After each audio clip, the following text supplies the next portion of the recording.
I am Rotimi Suberu, and my institutional affiliation is Bennington College in Vermont, the United States of America.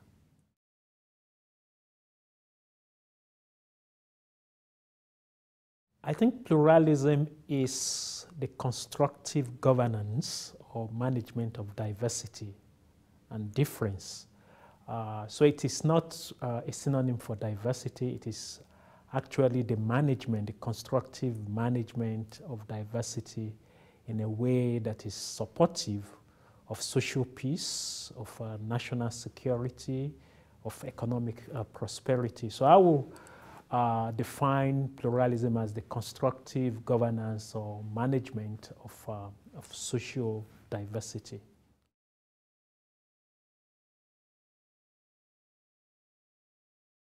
And I speak as a political scientist, as somebody who studies political institutions and processes.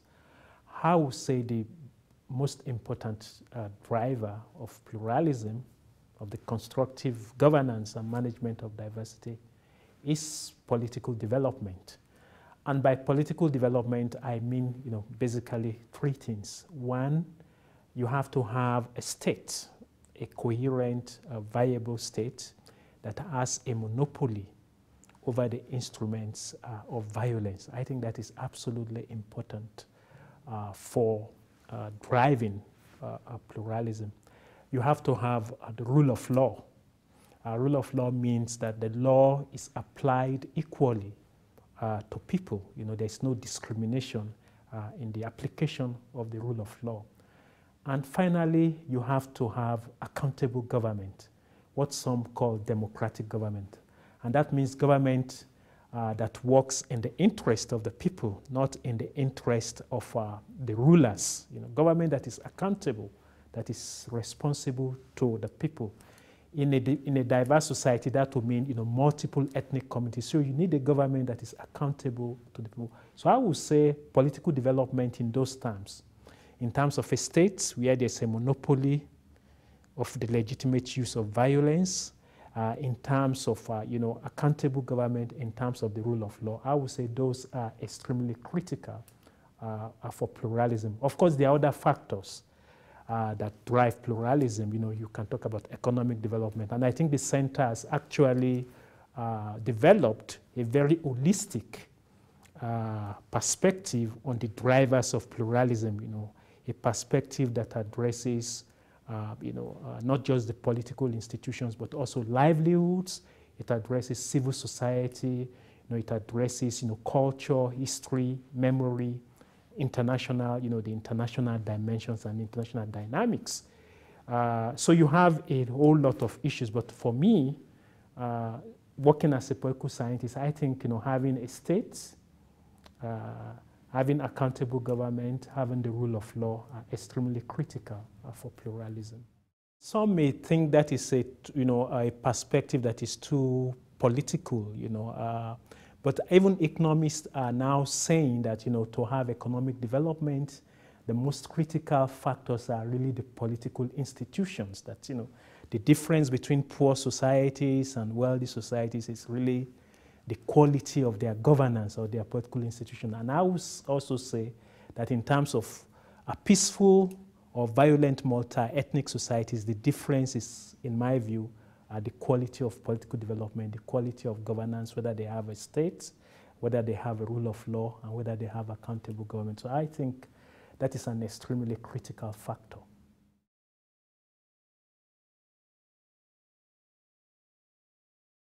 And picking up from what I've just said, I think when you don't have a state, when you don't have a state that has the monopoly of violence, I think that could be a serious obstacle. It means you have ethnic militias. In fact, there's a theory of ethnic violence that says, people become communities become very violent when they can no longer trust the state to protect them. So they resort to self-help, and then you have these genocides, this ethnic cleansing. So I think, if you don't have a state, if you don't have accountable governance, and if you don't have the rule of law, those will be serious, monumental obstacles to pluralism, to the constructive, management of diversity, to the peaceful coexistence of groups. So I will argue that, when you don't have a state, when you don't have the rule of law, when you don't have accountable government, that could be monumental, obstacles to peaceful intergroup or intercultural coexistence.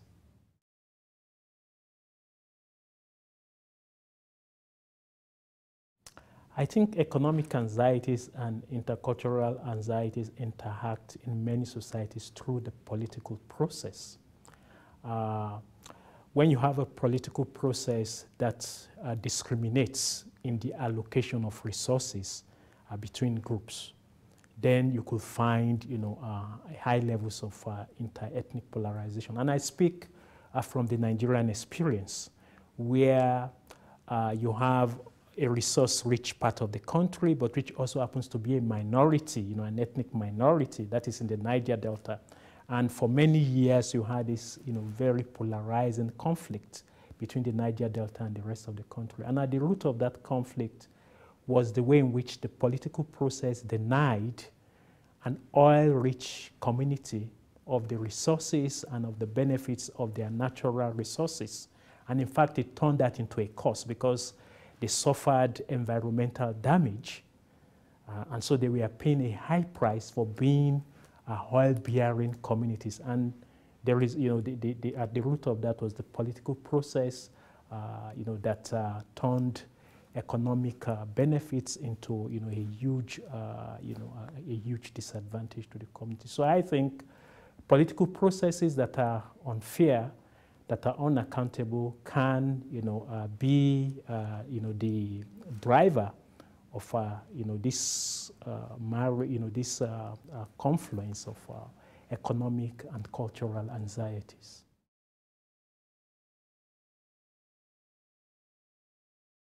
I think the political world is replete with examples of creative and constructive combination of nationhood and, and diversity.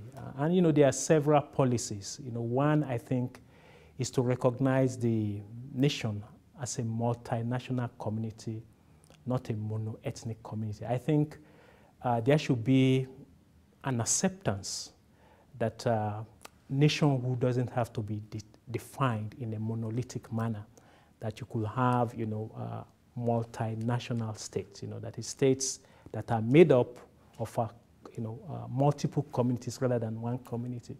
And we've seen that experiments in places like Spain, in Canada.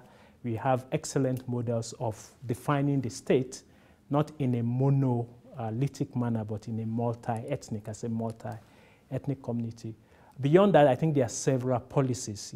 Decentralization is a good policy, whereby you have resources and powers devolved from national to subnational levels of government.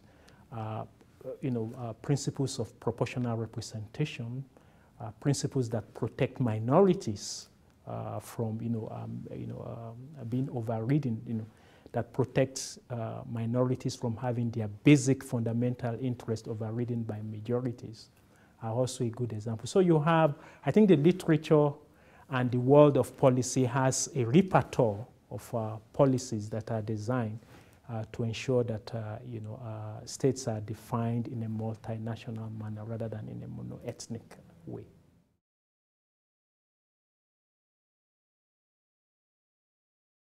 I think it does. I think it does because, in political science, we distinguish often between symbolic matters and matters that are more economic. In symbolic matters, it's so difficult to arrive at a peaceable solution because these are really deeply felt issues.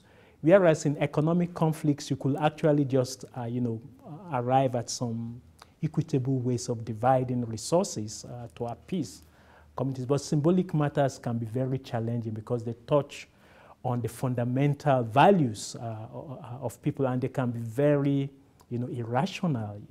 So I think religion, religion does pose a fundamental challenge to peaceable management of intergroup relations, precisely because of the symbolic nature of our religious identities and religious loyalties.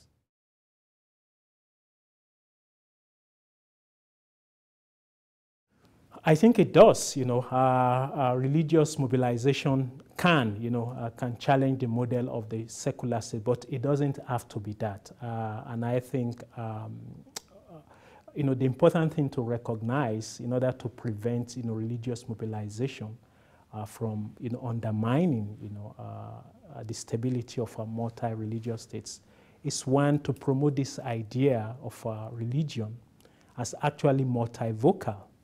That it is not monolithic. In every religious community, whether Christian or Muslim, you find multiple voices.